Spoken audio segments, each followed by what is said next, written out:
অনুরোধ করব, আসুন আমরা নিজেকে পরিচ্ছন্ন করি, পরিপাটি করি। এই মনটাকে যেমনি বলে সেভাবে না দৌড়াইয়া, এই মনটার কথা মতো না চলে।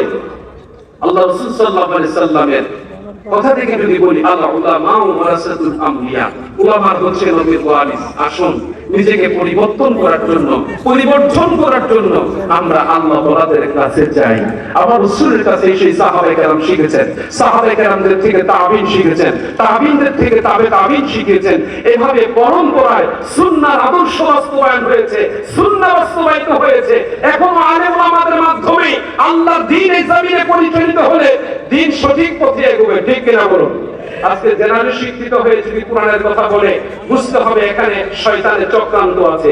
জেনারেল শিক্ষিত হয়ে যদি হাদিসের কোনো জ্ঞান আমাদেরকে শেখায়, ফিকহের কোনো মাসালা আমাদেরকে শেখায়, বুঝতে হবে এখানে জটিলতা আছে। আসুন নিজেকে সেদিকে অন্ধের দিকে না নিয়ে আলোর দিকে আমরা নিয়ে আসি। আল্লাহ রাসূল সাল্লাল্লাহু আলাইহি ওয়াসাল্লাম যে আদর্শ শিক্ষা দিয়েছেন, সে আদর্শের দিকে আমরা চলে আসি।